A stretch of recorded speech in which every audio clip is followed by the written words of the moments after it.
जय हिंद फ्रेंड्स, आप सभी का एक बार फिर से स्वागत है आपके अपने चैनल शिव माया एजुकेशंस में। अब तक क्या आपने वीडियो को देखा होगा और आशा करता हूं कि आप सभी को जो हमने क्वेश्चंस कराए हैं वो समझ में भी आए होंगे। और जहां तक 9th क्लास का पेपर हुआ था, जितने भी मैंने क्वेश्चंस कराए थे और जो वीडियो में मैंने इंपॉर्टेंट क्वेश्चन बोले थे वो सारे क्वेश्चंस पेपर में दिखे हैं लगभग वैसे ही, या मतलब उसका वो चेंज हो, डिजिट चेंज थे, बस बाकी मेथड वही थे। ठीक है, तो जो मैं क्वेश्चंस आप लोगों को कराता हूँ बड़े ध्यान से देखना, क्योंकि वो आपके पेपर में आते ही आते हैं। ठीक है, जैसे कि अभी हमने अभी गवर्नमेंट स्कूल के जो एग्जाम्स हुए थे उसमें देखा गया है कि मैक्सिमम क्वेश्चंस आए थे, और जो 1 नंबर वाले क्वेश्चंस बताए थे मैंने उसमें से भी काफी क्वेश्चंस आए थे। ठीक है, तो जो भी मैं वीडियो बना रहा हूं उसको आप ये समझना ये इंपॉर्टेंट है हमारे लिए, और कम से कम उसको 1 या 2 बार देख के चले जरूर जाना, ताकि आपको क्वेश्चंस करने में बहुत आसानी हो। ठीक है, मैं वही क्वेश्चंस कराऊंगा जो एक आपके एग्जाम में आएंगे। एक बार फिर से आप सुनो कि वही क्वेश्चंस होंगे यहाँ पे जो आपके एग्जाम से ना 100% पूछे जाएंगे। ठीक है, मैक्सिमम 99% चांस है कि वो क्वेश्चन पूछा ही जाएगा। वैसा ही ट्रिक होगा, मतलब जैसे मेथड वही होगा, डिजिट चेंज हो सकता है, तो हमें मेनली क्या है, मेथड से ध्यान रखना है। ठीक है, वैसे ही अब हम आज 10th क्लास का चैप्टर नंबर 2 है, उसका गुणनखंड पढ़ते हैं जरा, और फिर उसकी सत्यता की जांच भी करेंगे। देखते हैं कैसे। सपोज कीजिए एक आपका एक क्वेश्चन है, x² माइनस 2x माइनस का 8। ठीक है, ये क्वेश्चन है। पहले इस क्वेश्चन को हम क्या करेंगे, इस क्वेश्चन में लिखा है आपके निम्न द्विघात पदों को एक शून्यांक ज्ञात कीजिए और शून्यांकों तथा गुणांकों के बीच का संबंध की सत्यता की जांच कीजिए। ये आपके पेपर में एक क्वेश्चन आएगा, या तो 3 नंबर का देगा या फिर 2 नंबर का देगा, पर देगा जरूर। ठीक है, तो हम देखते हैं इसमें सत्यता की जांच करते हैं। पहले तो हम सॉल्व करेंगे इसको। देखो, इसका गुणनखंड करते हैं। पहले गुणनखंड होगा जो भी सॉल्व होगा, x² ऐसे ही रहेगा। अब हम क्या करेंगे, रफ में कर लेते हैं, कुछ चीजें बाद में मिटा देंगे इसको। x² जैसा कि हमने बताया था 9th क्लास के वीडियोस में, 8 के साथ ये और ये क्या होगा, आपस में मल्टीप्लाई। क्या होता है, x² हो गया, 8x² हो गया। अब हम क्या करेंगे, -2 को ब्रेक करेंगे, तोड़ेंगे। ठीक है, -2 को तोड़ेंगे हम इस तरह से कि मल्टीप्लाई करें तो कितना है, 8² है प्लस में, और माइनस में, सॉरी माइनस में है, माइनस का 8² है। ठीक है, और हम अगर इसको प्लस करें, इसको जो भी यहाँ पे आएगा उसे, तो कितना है, माइनस का 2x है। देखो हमारे पास 2 विधि है। 8 को हम इस तरह से भी कर सकते हैं। 8 को हमने किससे भाग किया, 2 से, 4 आया, फिर 2 से 2 आया, फिर 2 से 1 आएगा, ये और ये। ठीक है, ये इसके साथ हुआ। देखो 2 दूनी 4, दूनी 8 होता है। ठीक है, तो यहां से क्या आएगा हमारे पास, इसका फैक्टर क्या होगा, माइनस का 4x और प्लस का 2x। देखो प्लस माइनस करेंगे तो क्या होगा, 4 में से 2 प्लस वाला घटेगा, माइनस वाला बड़ा है तो माइनस का 2x आया, और प्लस माइनस माइनस मल्टीप्लाई किया तो प्लस माइनस क्या हो गया, माइनस हो गया, और 4 दूनी 8 और x के x में मल्टीप्लाई किया तो x²। ये कुछ इसके बराबर आ गया। ठीक है, तो हम इसको इस तरह से लिख सकते हैं। उम्मीद करता हूं कि आप सभी को समझ में आ रहा होगा। 10th वाले बड़े ध्यान से देखें। ठीक है, ये क्वेश्चंस आपके पेपर में आएगा ही आएगा। ठीक है, तो देखिए इसकी जगह पे हम क्या लिख सकते हैं, ये लिख सकते हैं माइनस का 4x प्लस का 2x माइनस का 8। ठीक है, अब देखो इसके साथ और ये इसके साथ, इसमें से क्या कॉमन आ सकता है, x कॉमन ले लिया तो अंदर x बचा, यहाँ पे माइनस का 4। ठीक है, अब इन दोनों में क्या कॉमन आ सकता है हमारे पास, ओनली 2। क्या आ सकता है, प्लस का 2, तो यहाँ पे प्लस है तो प्लस ले लेंगे, क्योंकि यहाँ पे माइनस है तो बाद में माइनस ही आएगा। 2 कॉमन ले लिया तो अंदर x बचा, इसमें से 2 कॉमन ले लिया तो इसका 8 के 2 पार्ट हो गए ना, 2 बाहर निकाले तो क्या बचा, अंदर 4 बचा। ठीक है, 4 बचा, तो हमने क्या कर लिया यहाँ पे 4। अब देखो दोनों चीज हमारे पास क्या हुआ, बराबर हुआ। यहां तक समझ में आया। हमारा फैक्टर गुणनखंड कब सही होगा, जब अंदर वाले दोनों पोर्शन सही आए। ज्यादातर बच्चे यही गलती करते हैं, इस चीज का ध्यान रखना। कि जब भी हमारा फैक्टर सही होगा, हम फैक्टर को यही देख सकते हैं कि हमारा फैक्टर सही है कि नहीं है, जब अंदर वाले दोनों पोर्शन क्या है, सेम आए, तो हमारा फैक्टर क्या है, सही है। आंख बंद करके सोल्व करो आगे। क्या है, x प्लस का 2 एक बार और x माइनस का 4 एक बार। यहां तक, इसके आगे हमारी कहानी शुरू होती है। अब सत्यता की जो जांच करनी है, ठीक है। अब हम क्या करेंगे, बराबर में 0 रख लेंगे दोनों के, यानी कि x प्लस का 2 इक्वल टू 0। तो हमारे पास क्या आएगा, x इक्वल टू माइनस का 2, ठीक है, एक आया। और हमारे पास दूसरा क्या आएगा, दूसरा क्या आएगा हमारे पास, x माइनस 4 इक्वल टू 0। तो दूसरा क्या आएगा, x इक्वल टू 4, ठीक है। दो चीजें आ गई हमारे पास, ये और ये। अब इससे हम अपनी सत्यता की जांच करते हैं।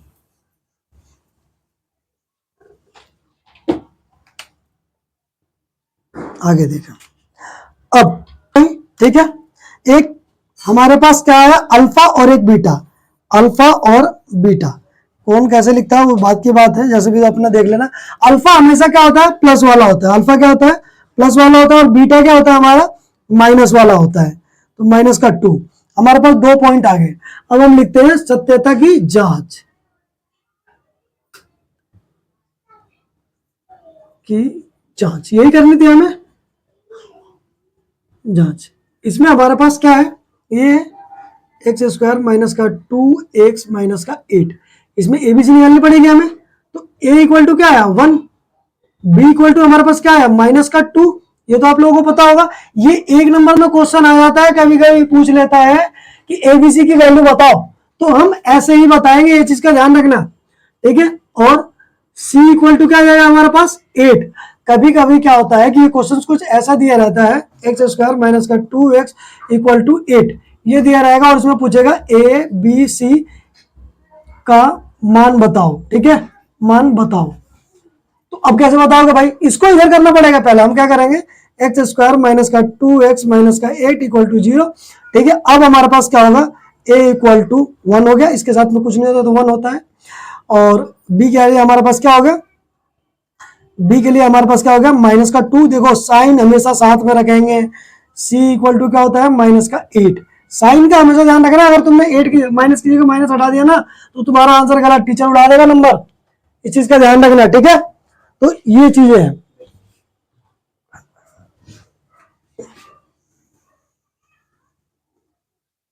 ये चीजें यहां तक समझ में आई। अब देखें, वो तो एक नंबर का था, अब इसके लिए हमारे पास सेम चीज आ गया ए बी सी, ठीक है। सत्यता की जांच करने के लिए अब योगफल है, योगफल से हम योग से कैसे जांच होता है, तो हम क्या करेंगे, alpha plus beta equal to क्या होता है माइनस का बी अपॉन में ए, ठीक है, ये होता है। अब अल्फा बीटा हमारे पास क्या है, अल्फा हमारे पास कितना है भाई 4, अल्फा हमारे पास 4 है, थोड़ा ऊपर लिखते हैं, 4 प्लस का माइनस का 2, बीटा हमारे पास माइनस का 2 था, ठीक है। और यहाँ पे हमारे क्वेश्चन में माइनस है, और यहाँ पे क्या है -2 है, -2 यहाँ लिख लिया, और एक हमारे पास 1 हो गया, ठीक है।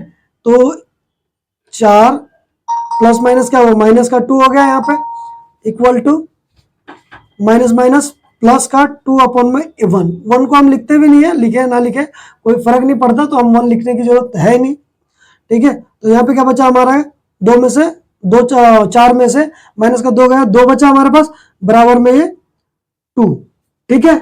तो ये क्या है हमारा, दोनों सेम आया, यहाँ पे ये चीज हमारी प्रूफ हो गई। तो ये मतलब सत्यता की जांच होगी, सही है हमारा।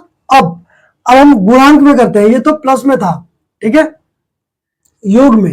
अब हमारे पास गुणांक, जैसे गुणांक क्या होता है, गुणा में, गुणांक के लिए क्या होगा हमारे पास, इसमें अल्फा इंटू बीटा होता है, इसका होता है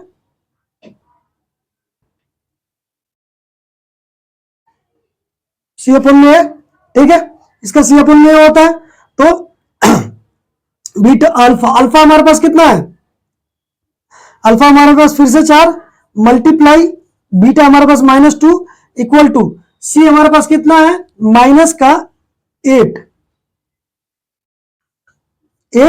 ठीक है, अपॉन में ए हमारे पास कितना है 1, ठीक है। अब देखो यहाँ पे क्या होगा, प्लस, इसका कोई साइन नहीं था तो प्लस का होगा, ये प्लस माइनस माइनस, ठीक है, 4 दूनी 8 इक्वल टू ये 8 माइनस का रहेगा, एक हम लिखे ना लिखे, मतलब ये दोनों बराबर हो गए। इसका मतलब क्या है कि हमारा ये भी प्रूफ हो गया, दोनों जगह से प्रूफ करने के लिए बोला था, तो हमने सत्यता की जांच कर ली, ठीक है। ये आपका आंसर है दोनों का। आपका अगर पेपर में पूछेगा 2 या 3 नंबर का क्वेश्चन ऐसा पूछेगा, अगर 2 नंबर पूछता है तो बस अल्फा बीटा निकालने के लिए पूछेगा, ठीक है। और अगर 3 या 4 नंबर में पूछता है तो आपको सत्यता की जांच करने के लिए भी पूछेगा। एक पोर्शन है आपके फैक्टर किया है अल्फा बीटा निकालने के लिए, और दूसरे में क्या है, सत्यता की जांच करने के लिए हमने बताया है अल्फा बीटा। याद रखना, alpha plus beta equal to होता है माइनस का बी अपॉन में ए। अब देखो यहाँ पे क्या है, कई बार बच्चे गलती करते हैं, माइनस का बी दिया हुआ है और हमारे क्वेश्चन में भी बी मतलब माइनस है फॉर्मूले में, और क्वेश्चन में बी होता है, तो बच्चे क्या करते हैं, ये वाला माइनस गायब कर देते हैं, ठीक है, ये वाला माइनस गायब कर देते हैं, जबकि हमारे पास ये भी माइनस है, तो ये माइनस माइनस क्या हो गया, प्लस हो गया, ठीक है। बच्चे क्या करते हैं, सीधा उठा के 2 रख देते हैं, तो यहाँ पे गलती हो जाएगी, कभी ये बराबर नहीं आएगा, और जब बराबर नहीं आएगा तो सत्यता की जांच कहां से होगी, क्योंकि हमारे पास फॉर्मूला क्या है, alpha plus beta equal to क्या है, माइनस का बी अपॉन में ए, एक ये है। और जब हमारे पास गुणांक में चेक करना हो तो alpha into beta equal to C minus C upon में ए, ये। तो उम्मीद करता हूं कि ये 3 या 4 नंबर का जो क्वेश्चन आएगा आपको अच्छी तरह से समझ में आएगा, और जो आपके एग्जाम्स आने वाले हैं, आई थिंक 1 तारीख को है आपका एग्जाम है, उसमें ये क्वेश्चन दिखेगा, 100% दिखेगा। इस चीज के लिए आप ध्यान रखना और इसको सही से करना। हाँ, तो देखते हैं अब दूसरा क्वेश्चन देखते हैं यार। दूसरा क्वेश्चन लिखा हुआ है, एक द्विघात बहुपद ज्ञात कीजिए जिसके शून्यंकों का योग तथा गुणनफल क्रमशः दी गई हो। ये भी एक क्वेश्चन आपके पेपर में आएगा, ये ध्यान रखना, एक क्वेश्चन आएगा ही आएगा, जो बोला हुआ आएगा। मतलब हमारे पास क्या दिया हुआ है, ये देखें, योग दिया हुआ है और तथा गुणनफल दिया हुआ है। योग का मतलब क्या है, alpha plus beta equal to हमारे पास गिवन क्या है, 1/4 गिवन है, और alpha into beta equal to हमारे पास गिवन है माइनस का 1, ये दिया हुआ है। तो इसका एक फॉर्मूला होता है, सूत्र जिसको बोलते हैं, ठीक है, इसका x square minus alpha plus beta into x और प्लस का अल्फा इंटू बीटा, ये हो गया, ये आपका फॉर्मूला है। अब इस फॉर्मूले की सहायता से हमें इसको सोल्व करना है। देखो बहुत आसान है, यहाँ पे x है ही और यहाँ पे कांस्टेंट है, तो इसके लिए हम क्या करना है, एक्स स्क्वायर हमारे पास ऐसे ही रखा हुआ है, ठीक है। अब एक्स स्क्वायर है हमारे पास माइनस अल्फा प्लस बीटा की जगह पे हम क्या लिख देंगे, 1/4 एक्स, इसके साथ मल्टीप्लाई कर देंगे, प्लस है, ठीक है। चलो इसको अंदर कर देते हैं ताकि हमें समझ में आए। ये अंदर कर दिया हमने, अल्फा प्लस बीटा की जगह पे एक्स हमने बाहर लिख दिया, और इसकी जगह पे हम क्या लिख सकते हैं, माइनस का 1, यही है ना, ये चीज है। उम्मीद करता हूं यहां तक समझ में आया होगा। अब देखो हमारे पास क्या है, एक्स स्क्वायर, इसके साथ मल्टीप्लाई किया तो क्या होगा, एक्स अपॉन में 4 और प्लस माइनस क्या होगा, ये माइनस का 1। अब इसके लिए हम क्या करेंगे, रैशनलाइज कर देंगे, ठीक है। ये लास्ट में क्या होता है, इक्वल टू 0 होता है, ठीक है,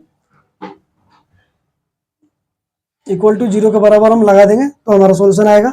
अब जरा हम यहां कर दें, इसके आगे कर देते हैं, इस सबके नीचे क्या आ गया, 4 आ गया, इससे देखो 4 सबके नीचे आ गया, इसका एलसीएम 4 हो गया। अब हम इससे 1 से 4 को डिवाइड करते हैं तो कितना है 4, और 4 की एक्स स्क्वायर में मल्टीप्लाई करेंगे तो एक्स स्क्वायर, ठीक है। माइनस था, हमने माइनस लगाया यहाँ पे, 4 से डिवाइड करेंगे 1 आया, 1 की हम एक्स में मल्टीप्लाई करेंगे तो एक्स आएगा, और यहाँ पे फिर से 1 है, 1 को 4 में हम डिवाइड करते हैं तो कितना आता है, 1 की 4 में डिवाइड करते तो 4 आएगा, और 4 की हम 1 से मल्टीप्लाई करेंगे तो माइनस का 4, ठीक है, इक्वल टू 0। यहां तक कोई डाउट?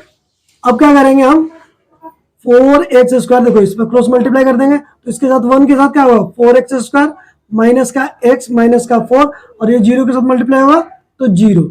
हमारा ये सॉल्यूशन आ गया। उम्मीद करता हूं आप सभी को समझ में आया होगा। ये 2 या 3 नंबर का क्वेश्चन आपके पेपर में आएगा ही आएगा, इस चीज को ध्यान रखना, ठीक है। बहुत आसान है। एक दूसरा क्वेश्चन इसी में देख लेते हैं ताकि हमें सही। इसमें क्वेश्चन मतलब 5 है, दूसरे का 5वां पार्ट देखते हैं। इसका क्या है, माइनस का 1/4 एक है और एक है 1/4 प्लस में, ठीक है। दो चीजें हमारे पास गिवन है, means alpha plus beta equal to हमारे पास क्या गिवन है, माइनस का 1/4 और अल्फा इंटू बीटा हमारे पास क्या गिवन है, 1/4। फॉर्मूला फिर वही देखिए, इसका सूत्र क्या होता है हमारा, एक्स स्क्वायर माइनस का alpha plus beta x plus का अल्फा इंटू बीटा, ठीक है। ये होता है। इसमें हम क्या करेंगे, अब देखिए हमारे पास अल्फा प्लस बीटा दिया हुआ है और अल्फा इंटू बीटा भी दिया हुआ है, तो हमारे पास ये एक्स स्क्वायर होता है, ठीक है। सूत्र हम ऐसे लिखते हैं और ये लास्ट में क्या जीरो लगा देंगे ताकि सोल्व हो सके। अब एक्स स्क्वायर है माइनस हमारे पास ये फॉर्मूले में भी है, तो ब्रैकेट 1/4 एक्स हमारे पास फॉर्मूले में है तो एक्स लगा दिया, प्लस अब हमारे पास देखो अल्फा इंटू बीटा क्या है हमारे पास, अल्फा इंटू बीटा 1/4। सोल्व करते हैं, एक्स स्क्वायर, ठीक है, माइनस माइनस प्लस का 1 के हम एक्स में मल्टीप्लाई थे, एक्स अपन में 4 ऊपर वाले से ऊपर का हो गया, प्लस में 1/4, ठीक है। इसके नीचे 1 मान लिया, क्या कर लेंगे हम, इसका एलसीएम निकालेंगे। आगे देख लेते हैं क्या आया हमारा, इक्वल टू 0 में रख दो सबके, 0 सोल्व करने के लिए। और इसके नीचे क्या आया, 4 आ गया, ठीक है। इसका हम एलसीएम निकालेंगे, इसका एलसीएम निकालते हैं तो क्या होता है, 1 का 4, इसका एलसीएम निकाला हमने तो क्या हुआ, 4 से कर देते हैं, 1 की तो जरूरत ही नहीं है, 4 से हमने कर दिया, ये 1 ऐसे ही रहेगा वही, ठीक है। ये जल्दी होता है हमारा, जल्दी करने के लिए क्या इसका आंसर है 4 हमने यहाँ पे लिख दिया, ठीक है। यहां तक समझ में आया, इसकी जरूरत नहीं है वैसे, मैंने बताया आपको। अब देखो 1 की अगर हम 4 को 1 से भाग करते हैं तो कितना आता है, 4 आता है, और 4 के हम एक्स स्क्वायर में मल्टीप्लाई करेंगे तो क्या आएगा, 4x स्क्वायर, यानी कि 4x स्क्वायर। फिर वही हमने 4 को 4 में डिवाइड किया तो 1 है, 1 की x में करेंगे हम तो कितना आएगा, x आ जाएगा। फिर से वही, हाँ देखो अब यहाँ पर 4, यहाँ पे भी 4, तो 4 1 जा 4, 1 आया, 1 की 1 में मल्टीप्लाई 1 इक्वल टू 0, ठीक है। 4x स्क्वायर प्लस का x, देखो नीचे है ना क्रॉस मल्टीप्लाई हो जाएगा, 1 इक्वल टू ये 0, तो ये 0 खत्म, ये आपका आंसर, ठीक है। यहां तक कोई डाउट, उम्मीद करता हूं ये आपको सही से समझ में आया होगा, और ये क्वेश्चंस आपके पेपर में आएगा, 100% आएगा, ध्यान रखना, ठीक है। 99.9% चांस है कि आएगा, 0.1% ना भी हो, क्योंकि प्रिडिक्शन है, वैसा तो कुछ है नहीं, तो ध्यान रखना आएगा। और ये आपको पता होना चाहिए, हमारे पास क्या एक फॉर्मूला ये, आपको ये चीज थोड़ा सा याद रख के जाना पड़ेगा पेपर में, ठीक है। और एक क्या है, alpha plus beta equal to minus का बी अपॉन में ए, और एक alpha into beta is equal to C upon में ए। ये चीज को आपको याद रख के जाना पड़ेगा कि हमारे पास ये चीजें होती हैं, ठीक है। जब आप ये चीज को याद रख के जाएंगे ना, तो आप आराम से, जैसे मैंने पहला वाला क्वेश्चन कराया था, वो सत्यता की जांच कर पाएंगे। ये सत्यता की जांच करने के लिए है, अगर पूछता है ये तो 2 या 3 नंबर का ये भी क्वेश्चन पूछ सकता है, 2 3 कम से कम 3, अगर ये पूरा पूछता है यहां से लेके यहां तक तो 3, ठीक है, या 2 नंबर का ये भी, या 4 नंबर का भी पूछ सकता है। जो आजकल ट्रेंड चल रहा है कि छोटे क्वेश्चन पूछे जाते हैं ज्यादा नंबर के, तो यही सब चीजें आपको पूछा जा सकता है। और यकीन मानिए कि अगर आप इसको सही से कर पाते हैं, दूसरा चैप्टर बहुत छोटा है, इसमें से नंबर भी ज्यादा 5 या 6 नंबर के आते हैं, तो एक नंबर का भी आ सकता है। जैसे कि आपका ग्राफ है, जैसे 2.1 है, उसमें ग्राफ है, उसमें शून्यांक बताने हैं, तो वो आराम से बता लेंगे आप, उसको बताने की मुझे जरूरत नहीं है। जो चीज मुझे बताने के लायक था मैंने आपको बता दिया, वो वीडियो बना दी, आप इसको ध्यान से देखना। उम्मीद करता हूं कि आप सभी को एक बार फिर से समझ में आया होगा सही से। जो मैंने पीछे वीडियो बनाई थी उन्हें समझेंगे आप और इनको भी समझेंगे, ठीक है। जो भी मैं वीडियो बनाता हूँ या जो भी मतलब आपको क्वेश्चंस कराता हूँ वो आपके एग्जाम के लिए एलिजिबल है, ये ध्यान रखना, ठीक है। तो एग्जाम में आएंगे ही आएंगे, ये अभी भी, ये फर्स्ट टर्म के लिए भी और ये फाइनल टर्म में भी पूछे जाएंगे। यही नहीं है कि ये फर्स्ट टर्म में खत्म हो गया, सिर्फ जो आपका मिड टर्म है उसमें खत्म हो गया, ये फाइनल में भी आएंगे, ठीक है। तो आप इसको बिना स्किप करे पूरा देखना ताकि आपको सही से समझ में आए, और मैं उम्मीद करता हूं कि आप इसको समझ के आपके एग्जाम्स में अच्छे मार्क्स आएंगे, ठीक है। तो अगर वीडियो आप लोगों को पसंद आए तो लाइक करें एंड सब्सक्राइब करें। जय हिंद फ्रेंड्स।